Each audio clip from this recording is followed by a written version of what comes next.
Class 11-এর অ্যাকাউন্টেন্সির second chapter theory base of accounting, এই চ্যাপ্টারের পার্ট 1 আর পার্ট 2 ভিডিও আমরা আগে করেছি।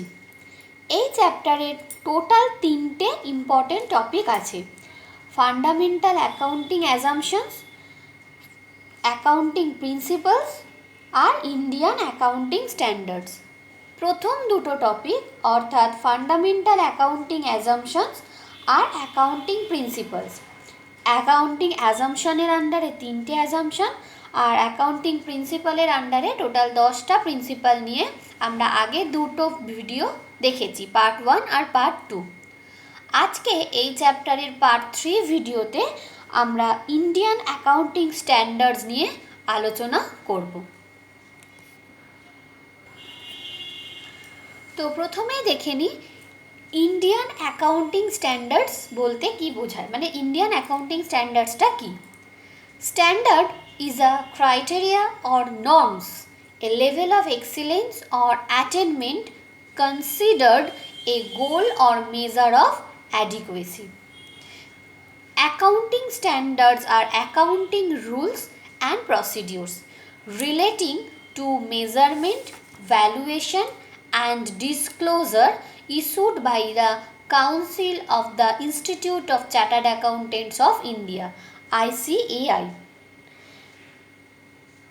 বলছে হিসাব নিকাশের মান বলতে কি বোঝাচ্ছে না, হিসাব নিকাশের জন্য ব্যবহৃত সর্বজনগ্রাহ্য বিভিন্ন নিয়ম, নীতি ও পদ্ধতি যেগুলির মাধ্যমে দেশের সমস্ত হিসাব নিকাশ প্রয়োগ পদ্ধতিকে সমতা ও সামঞ্জস্য আনা সম্ভব হয়। একটা অ্যাকাউন্টিং স্ট্যান্ডার্ডস যার মাধ্যমে সর্বজনগ্রাহ্য, মানে যেটার মাধ্যমে সকলে সমস্ত বিজনেস প্রতিষ্ঠান সেই হিসাবে কাজ করে, সেই হিসেবে বিজনেস চালায়, তার ফলে সমস্ত হিসাব নিকাশের প্রয়োগ পদ্ধতিতে সমতা আসে ও সামঞ্জস্য আনা সম্ভব হয়, যেটা ICAI দ্বারা প্রকাশ করা হয়ে থাকে। Total 32 accounting standards issued by ICAI। Total কটা? 32। আমরা এই চ্যাপ্টারে এই 1 থেকে 32 পর্যন্ত অ্যাকাউন্টিং স্ট্যান্ডার্ডে কোন অ্যাকাউন্টিং স্ট্যান্ডার্ডে কী রিলেটেড টপিক আলোচনা করা আছে সেইগুলো সম্বন্ধে আমরা দেখে নেব। প্রথমেই দেখো বলেছে অ্যাকাউন্টিং স্ট্যান্ডার্ড 1। এখানে কি বলা আছে? Disclosure of accounting policies. Accounting standard 2-এ বলা আছে ভ্যালুয়েশন অফ ইনভেন্টারিজ, অর্থাৎ ইনভেন্টারি ভ্যালুয়েশন করার জন্য কী নিয়মে বা কী পদ্ধতিতে করা হয় সেই রিলেটেড যাবতীয় ইনফরমেশান আমরা অ্যাকাউন্টিং স্ট্যান্ডার্ড 2-তে পাব। Accounting standard 3 cash flow statement. Accounting standard 4 contingencies and events occurring after balance sheet date, অর্থাৎ ব্যালেন্স শিট প্রস্তুতের পরে সংঘটিত ঘটনাসমূহ ও অনিশ্চিত বিষয়সমূহ, যেগুলো নিয়ে অ্যাকাউন্টিং স্ট্যান্ডার্ড 4-এ বলা আছে। Accounting standard 5 net profit or loss for the period, prior period items and changes in accounting policies. Accounting standard 6 depreciation accounting, মানে অবচয়, ডেপ্রিসিয়েশন নিয়ে আলোচনা করা আছে। Accounting standard 7 accounting for construction contracts, অর্থাৎ নির্মাণমূলক চুক্তির হিসাব নিকাশ, যারা কনস্ট্রাকশনের সাথে যুক্ত তাদের যে হিসাব নিকাশ সেটা অ্যাকাউন্টিং স্ট্যান্ডার্ড 7-এ আছে। Accounting standard 8 accounting for research and development. 9 revenue recognition. Accounting standard 10 accounting of fixed assets. Accounting standard 11 accounting for the effects of changes in foreign exchange rates. Accounting standard 12 accounting for government grants. Accounting standard 13 accounting for investments. Accounting standard 14 accounting for amalgamations. 15 accounting for retirement benefits in the financial statements of employers. 16 borrowing costs. Accounting standard 17 segment reporting. 18 related party disclosure. 19. Leases. 20. Earning per share. 21. Consolidated financial statements. 22. Accounting for taxes of income. 23. Accounting for investments in associates in consolidated financial statements. Accounting Standard 24. Discontinuing operations. 25. Interim financial reporting. 26. Intangible assets. 27. Financial reporting of interest in joint ventures.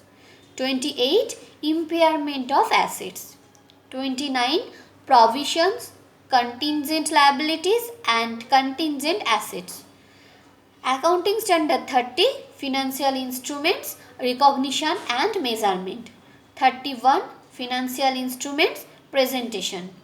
R 32. Financial instruments, disclosure. এই accounting standard total 32 পর্যন্ত আছে আপাতত। আইসিএআই এই 32টি প্রকাশ করেছে। এই 32টা কোন accounting স্ট্যান্ডার্ডে কোন related topic নিয়ে আলোচনা করা আছে সেগুলো একটু মনে রাখতে হবে, কারণ এগুলো অনেক সময় এমসিকিউতে তোমাদের দিয়ে দেয়। কোনো একটা অ্যাকাউন্টিং স্ট্যান্ডার্ড দিয়ে দেয়, হয়তো অ্যাকাউন্টিং স্ট্যান্ডার্ড 24-এ কোন বিষয় উল্লেখ করা আছে বলে 4টে অপশান দিয়ে দিল, সেখান থেকে তোমাদের একটা চুজ করতে হবে যেটা কারেক্ট। কিংবা উল্টোভাবে যে ইনট্যাঞ্জিবল অ্যাসেটস নিয়ে কোন অ্যাকাউন্টিং স্ট্যান্ডার্ডে বলা আছে, তো সেখানেও তোমাকে অ্যাকাউন্টিং স্ট্যান্ডার্ড 24, 25, 26, 27 4টে অপশান দিয়ে দিতে পারে, তোমাকে কারেক্ট অপশান চুজ করতে হবে। তবে জেনারেলি তোমাদের যেগুলো জানা টপিক, যেমন বিশেষ করে অ্যাকাউন্টিং স্ট্যান্ডার্ড 6 যেটা ডেপ্রিসিয়েশন, তোমাদের পরে ডেপ্রিসিয়েশন চ্যাপ্টার আছে, সেখানেও তোমরা এটা জানবে। ক্যাশ ফ্লো কোন অ্যাকাউন্টিং স্ট্যান্ডার্ডে আছে? Accounting standard 3। Inventory valuation, accounting standard 2। Accounting standard 10, accounting for fixed assets. এই রিলেটেড যেগুলো জানা সেগুলো বেশি করে ভালো করে মনে রাখবে, এছাড়া কিন্তু যে কোনো কিছুই দিতে পারে। তাহলে এই অ্যাকাউন্টিং স্ট্যান্ডার্ড টোটাল 32টা, আমরা কোন অ্যাকাউন্টিং স্ট্যান্ডার্ডে কোনটা আছে সেটা একটু মনে রাখার চেষ্টা করব। এই চ্যাপ্টার থেকে আর একটা কোয়েশ্চেন আসে শর্ট নোটস হিসেবে, IFRS। এই শর্ট ফর্মটা দিয়েই তোমাদের শর্ট নোটসটা দেয় অনেক সময়, IFRS। তো প্রথমে আমরা দেখব এই IFRS এর ফুল ফর্ম কি। IFRS এর ফুল ফর্ম হচ্ছে Indian financial reporting standard. Indian financial reporting standard. এই IFRSটা কি? In the present scenario, the corporate entities are going for cross-border business. তো আমরা জানি যে এখন মুক্ত অর্থনীতিতে কারবার, বিদেশি পুঁজি বিনিয়োগ ইত্যাদির প্রভাবে দেশীয় অর্থনীতি বৈদেশিক অর্থনীতির সঙ্গে সম্পর্কিত হয়েছে। এখন এক দেশের কারবার বিভিন্ন দেশের মধ্যে ছড়িয়ে পড়েছে। More and more countries are opening their doors to foreign investments. There has been a paradigmic shift in the economic environment of our country too. So, the need for a country specific accounting standard has given way to a need for global or international accounting standard. যখন একটা দেশের কারবারটা বিভিন্ন দেশের মধ্যে ছড়িয়ে পড়েছে, তখন একই হিসাব নিকাশের নীতি পদ্ধতি প্রয়োগ না হলে বিভিন্ন দেশের কারবারের গতি প্রকৃতি সম্পর্কে তুলনামূলক তথ্য পাওয়া যায় না। অর্থাৎ যদি প্রতিটা দেশ একই রকম নীতি পদ্ধতি ব্যবহার না করে, তাহলে এক দেশের কারবারের সাথে কি আর এক দেশের কারবারে কম্পেয়ার করা যাবে না। সেই জন্য পৃথিবীর সমস্ত দেশের হিসাব নিকাশ পদ্ধতির মধ্যে সমতা ও সামঞ্জস্য আনার জন্য এই সর্বজনগ্রাহ্য একটা হিসাব নিকাশ মান থাকা প্রয়োজন। আদর্শ হিসাব নিকাশের মান থাকলে পৃথিবীর বিভিন্ন দেশে পুঁজি বিনিয়োগ ও আর্থিক সিদ্ধান্ত গ্রহণে সুবিধা হয়। The International Accounting Standards Board, IASB, has developed and issued the international financial reporting standards. এই আইএএসবি যেটা হচ্ছে ইন্টারন্যাশনাল অ্যাকাউন্টিং স্ট্যান্ডার্ডস বোর্ড, তারা একটা ডেভেলপ অ্যান্ড ইস্যু করেছে IFRS, international financial reporting standard, একটা রিপোর্টিং স্ট্যান্ডার্ড, একটা সর্বজনগ্রাহ্য মান, which has been recognized as global reporting standards, যেটা বিশ্বব্যাপী রিপোর্টিং স্ট্যান্ডার্ড হিসেবে রেকগনাইজ করেছে। More than 120 countries has either already adopted or permitted the IFRS as a tool for financial reporting. Financial রিপোর্টিংয়ের ক্ষেত্রে more than 120 countries কেউ already এই আইএফআরএসের রুলসগুলো অ্যাডপ্ট করেছে, আবার or permitted the IFRS as a tool for financial reporting. কতগুলো? প্রায় মোর দ্যান 120 কান্ট্রিজ। তাহলে এই আইএফআরএস সম্বন্ধে আমরা জানলাম, অর্থাৎ আমরা দেখলাম যে ভারতের হিসাব নিকাশের মান কে প্রকাশ করে? আইসিএআই। কিন্তু অর্থাৎ ভারতে যে accounting standard, Indian accounting standard, সেটা প্রকাশ করছে আইসিএআই। কিন্তু আন্তর্জাতিক হিসাব নিকাশের মান কে প্রকাশ করছে? আইএএসবি। ঠিক আছে, তাহলে এই দুটো কিন্তু আমাদের গুলিয়ে ফেললে হবে না। ভারতের ইন্ডিয়ান অ্যাকাউন্টিং স্ট্যান্ডার্ড প্রকাশ করছে আইসিএআই, অর্থাৎ আইসিএআই, আর আন্তর্জাতিক হিসাব সংক্রান্ত মান প্রকাশ করছে আইএএসবি, যেটা আমরা দেখলাম আইএএসবি ডেভেলপ করেছে আইএফআরএস, তাহলে আইএএসবি। তাহলে আইএফআরএসের শর্ট নোটস মতো নিলে আমরা এটা বলবো, এর সাথে কিছু অবজেক্টিভসও আছে, সেটাও আমরা এর সাথে অ্যাড করে দিতে পারি। তাহলে আইএফআরএসের শর্ট নোটস আমরা দেখে নিলাম। তোমরা লক্ষ্য করবে এই চ্যাপ্টার থেকে আমরা কিন্তু অনেকগুলো ফুল ফর্ম পেয়েছি। এই ফুল ফর্মসগুলো ভেরি ইম্পর্টেন্ট, এইগুলো কিন্তু 1 মার্কসের কোশ্চেনে প্রায়ই আসে। এই ফুল ফর্মগুলো আমি একটা লিস্ট ডাউন করেছি, সেগুলো তোমরা একসাথে দেখে নাও। প্রথমেই ছিল গ্যাপ। গ্যাপের ফুল ফর্ম কি? Generally accepted accounting principles. তারপরে আমরা পেয়েছি IAS, Indian accounting standards. ASB, accounting standards board. আইএএসসি, international accounting standards committee. তাহলে এইখানটা দেখে নেবে, আইএএস হচ্ছে ইন্ডিয়ান অ্যাকাউন্টিং স্ট্যান্ডার্ডস, আর আইএএসসি হলে international accounting standards committee. Next full form ছিল এএস। এএস মানে অ্যাকাউন্টিং স্ট্যান্ডার্ড। আমরা 32টা টোটাল অ্যাকাউন্টিং স্ট্যান্ডার্ড পড়লাম, এএস। নেক্সট আইসিএআই, এটা আমরা অনেকবার পড়েছি, the institute of chartered accountants of India, ICAI. Next এইমাত্র দুটো পড়লাম, IFRS, international financial reporting standard, আর IASB, international accounting standards board. এ দুটো আবার একটু কমন, আইএএসসি হলে ইন্টারন্যাশনাল অ্যাকাউন্টিং স্ট্যান্ডার্ডস কমিটি, আর আইএএসবি হচ্ছে ইন্টারন্যাশনাল অ্যাকাউন্টিং স্ট্যান্ডার্ডস বোর্ড। তাহলে এই ফুল ফর্মগুলো আমরা এই চ্যাপ্টার থেকে টোটাল পেয়েছি, যেগুলো আমরা পার্ট 3টে ভিডিও মিলে পড়েছি। আমি সেটা একসাথে একবারে বলে দিলাম তোমাদের সুবিধার জন্য। এই চ্যাপ্টার এইটুকুই, এই পর্যন্তই এই চ্যাপ্টারে আছে। নেক্সট দিন আমরা কিন্তু জার্নাল স্টার্ট করব। জার্নাল তোমাদের বেসিক জিনিস, তাই ভালো করে করতে হবে। কিন্তু জার্নাল স্টার্ট করার আগে তোমাদের দুটো টপিক একটু জেনে রাখতে হবে। সেই দুটো টপিক আমি আজকে করিয়ে দেব, তাহলে আমরা নেক্সট দিন ডাইরেক্ট জার্নাল শুরু করতে পারব। তাহলে সেই দুটো টপিক নিয়ে আমরা আজকে আলোচনাটা করে নেব। প্রথম আমরা দেখব ডাবল এন্ট্রি সিস্টেম। এই ডাবল এন্ট্রি সিস্টেম সম্বন্ধে তোমাদের আছে পরে চ্যাপ্টারে, কিন্তু আমরা জার্নালের সুবিধার জন্য জাস্ট ডাবল এন্ট্রি সিস্টেমের কনসেপ্টটা একটু জেনে নেব। পরে আমরা এই ডাবল এন্ট্রি সিস্টেম সম্বন্ধে ডিটেলসে পড়ব। তাহলে প্রথমে ডাবল এন্ট্রি সিস্টেম কি? It is a system of recording business transaction. এটা হচ্ছে একটা বিজনেস ট্রানজাকশন, যেগুলো হচ্ছে একটা বিজনেসে যে সমস্ত ট্রানজাকশন হয় সেগুলো রেকর্ড করার একটা system, which recognizes that each transaction has a dual aspect. প্রত্যেক ট্রানজাকশানের একটা ডুয়াল অ্যাসপেক্ট আছে।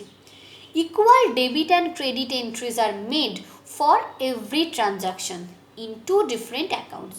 প্রত্যেকটা ট্রানজাকশানের জন্য কিন্তু একটা ডেবিট আর একটা ক্রেডিট এন্ট্রি হয়, এবং সেটা ইন টু ডিফারেন্ট অ্যাকাউন্টস, দুটো ডিফারেন্ট অ্যাকাউন্টসে সেটা যোগ হয়। The receiving account is debited, যেটা রিসিভ হচ্ছে সেই অ্যাকাউন্টটা হয় debit, are the giving account is credited, এবং যেটা গিভিং অ্যাকাউন্ট থাকে সেটা হচ্ছে ক্রেডিট হয়। তাহলে ডাবল এন্ট্রি সিস্টেমটা কি? It is a system of recording business transaction which recognizes that each transaction has a dual aspect. Equal debit and credit entries are made for every transaction in two different accounts. The receiving account is debited, the giving account is credited. তাহলে আমরা বাংলা ডেফিনেশনটা একবার দেখে নিই। যে পদ্ধতিতে প্রতিটি লেনদেনের দু পক্ষকে বিচার বিশ্লেষণ করে এক পক্ষকে এক বা একাধিক হিসাব খাতে ডেবিট ও অপর পক্ষকে সম পরিমাণ টাকার, অর্থাৎ ডেবিট আর ক্রেডিটের অ্যাকাউন্টের টাকার অঙ্ক কিন্তু সেম হবে, সম পরিমাণ, সেম অ্যামাউন্ট হবে, টাকার অঙ্ক হবে। তাহলে সম পরিমাণ টাকার অঙ্কে এক বা একাধিক হিসাব খাতে ক্রেডিট করে হিসাব রক্ষণ করা হয়, তাকে দুতরফা দাখিলা পদ্ধতি বলে। তাহলে এই কনসেপ্টটুকু আপাতত তোমরা জার্নাল করার জন্য লাগবে, তাই জন্য তোমাদের জানিয়ে রাখলাম। ডাবল এন্ট্রি সিস্টেম নিয়ে কিন্তু আমরা ডিটেলসে পরে পড়ব। এখানে দেখো দুটো টার্ম আমরা দেখলাম, equal debit and credit entries. তো এই ডেবিট আর ক্রেডিট কাকে বলে, ডেবিট আর ক্রেডিট জিনিসটা কি সেটাও আমাদের একটু জেনে রাখতে হবে। তো প্রথমেই দেখো আমি বলেছি ডেবিট। ডেবিট টার্মটা, the term debit is derived from the Latin word debitum. তাহলে একটা ল্যাটিন ওয়ার্ড ডেবিটাম থেকে এই ডেবিট টার্মটা এসেছে, হুইচ মিনস এই ডেবিটাম কথার অর্থ হচ্ছে হোয়াট ইজ ডিউ, মানে যা পাওনা আছে, হোয়াট ইজ ডিউ। তাহলে the term debit is derived from the Latin word debitum. এইগুলো কিন্তু এমসিকিউর জন্য বা 1 মার্কসের কোশ্চেনের জন্য ইম্পর্টেন্ট আসে, যে কোন ল্যাটিন ওয়ার্ড থেকে ডেবিট শব্দটা এসছে, debitum. And what is the meaning of debitum, which means what is due, যা পাওনা আছে। আর credit, the term credit is derived from the Latin word credere, Latin word credere থেকে credit টার্মটা এসেছে, which means to believe, যেটার মানে হচ্ছে বিশ্বাস। তাহলে এই ডেবিট আর ক্রেডিট নিয়ে আমরা এখানে দেখে নিলাম। আর আজকে আমাদের লাস্ট টপিক, বাট সবচেয়ে ইম্পর্টেন্ট জার্নাল করার জন্য বা অ্যাকাউন্টেন্সি সমস্ত কিছু জন্য সবচেয়ে ইম্পর্টেন্ট হচ্ছে গোল্ডেন রুল। সেই কারণে একে গোল্ডেন রুল বলা হয়েছে। এই রুলটা ভালো করে মনে রাখবে, তবে কিন্তু তোমরা অ্যাকাউন্টেন্সির সব অঙ্ক, সব কিছু, সমস্ত রুল এই গোল্ডেন রুলের ওপরই নির্ভর করে। আমরা 3টে অ্যাকাউন্ট দেখেছি, personal account, real account, nominal account. তাহলে পার্সোনাল অ্যাকাউন্টের ক্ষেত্রে কি হয়, দ্য রিসিভার, পার্সোনাল অ্যাকাউন্ট মানে কি ব্যক্তি রিলেটেড, অর্থাৎ ব্যক্তি তারা দুরকম হয়, কেউ রিসিভার অফ বেনিফিট, অর্থাৎ কেউ সুবিধা পাচ্ছে, আর কেউ হচ্ছে গিভার অফ বেনিফিট, তাহলে কেউ সুবিধা দিচ্ছে। তাহলে the receiver of benefit is debit, অর্থাৎ যে সুবিধা পাচ্ছে সে হচ্ছে ডেবিট হয়, are the giver of benefit is credit, অর্থাৎ যে সুবিধাটা দিচ্ছে সে হচ্ছে ক্রেডিট। তাহলে পার্সোনাল অ্যাকাউন্টের ক্ষেত্রে the receiver of benefit is debit, the giver of benefit is credit. Number 2 অ্যাকাউন্টে কী ছিল, রিয়েল অ্যাকাউন্ট। রিয়েল অ্যাকাউন্ট মানে সম্পত্তি সম্পর্কীয়, তোমার অ্যাসেট রিলেটেড। তাহলে অ্যাসেট হয় তোমার বিজনেসে আসবে, আর না হলে চলে যাবে। তাহলে হোয়াট কামস ইন, যদি অ্যাসেট বিজনেসে আসে তাহলে সেটা হচ্ছে debit, what comes in is debit, আর what goes out is credit. যেটা আসে সেটা ডেবিট, আর যেটা চলে যায় সেটা ক্রেডিট। নাম্বার 3তে কী ছিল, নমিনাল অ্যাকাউন্ট। নমিনাল অ্যাকাউন্ট কী কী রিলেটেড ছিল, আমরা অ্যাকাউন্টের শ্রেণীবিভাগ যখন করেছিলাম তখন এগুলো পড়েছিলাম। এক্সপেন্স, লস, ইনকাম, গেইন, এই 4 রকম জিনিস দিয়ে হয় নমিনাল অ্যাকাউন্ট। তাহলে expense and losses are debit, যদি এক্সপেন্স বা লস থাকে সেটা হয় ডেবিট, আর ইনকামস অ্যান্ড গেইনস হচ্ছে ক্রেডিট। এই তিনটে আমরা অ্যাকাউন্ট পড়েছিলাম। এই তিনটে ছাড়াও আর এক রকম অ্যাকাউন্ট হয়, যেটা হচ্ছে ভ্যালুয়েশন অ্যাকাউন্ট, অর্থাৎ মূল্যায়ন হিসাব খাত। ভ্যালুয়েশন হয় জিনিসের ভ্যালু বাড়ে, না হলে জিনিসের ভ্যালু কমে, তাই তো? তাহলে when account is to be decreased is debit, অর্থাৎ যখন অ্যাকাউন্টের ভ্যালুটা কমবে তখন ডেবিট হয়। আর when account is to be increased, যখন অ্যাকাউন্টের ভ্যালু ইনক্রিজ করে তখন ক্রেডিট হয়। তাহলে এই গোল্ডেন রুলটা তোমরা ভালো করে মনে রাখবে। এর বেস করেই আমরা নেক্সট দিন কিন্তু জার্নাল শুরু করব।